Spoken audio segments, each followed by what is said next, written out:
দেখেন, মানুষের জীবনে স্তর বাই স্তর অনেক কিছু শিক্ষা হয়ে যায়। যখন ছোটবেলায় শুনেছি পানি অপচয় করা শয়তানের ভাই, অতিরিক্ত পানি অপচয় করা শয়তানের ভাই, তখন কিন্তু ছোটবেলায় এটাই বুঝেছি যে এই যে পানি আমরা ওযু করি, গোসল করি, খাই, তাহলে এটাই কিন্তু বুঝেছি। আরেকটি পানি হলো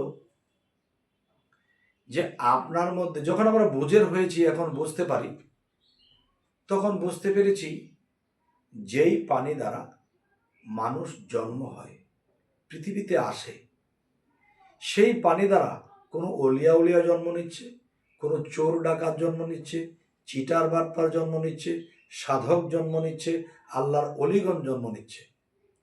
তাহলে সেই পানিটা যারা অতিরিক্ত খরচ করে তাদের কিন্তু হিসেব নিকেশ আছে। আরেকটা জিনিস দেখেন যে এই পানিটার কথা কিন্তু আল্লাহ কোরআনে ইঙ্গিত করেছে, আমি তোমাদের স্ত্রীদেরকে হালাল করেছি, কিন্তু তোমরা তোমার স্ত্রীদেরকে এমনভাবে ব্যবহার করো যে মানুষ যখন সরিষা ক্ষেতের ভিতরে প্রবেশ করে তখন কিন্তু আস্তে ধীরে প্রবেশ করে যাতে সরিষার বীজ নষ্ট না হয়।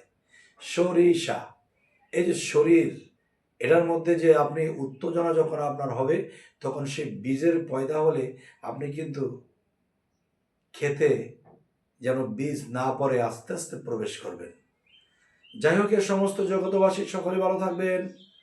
আল্লাহ হাফিজ।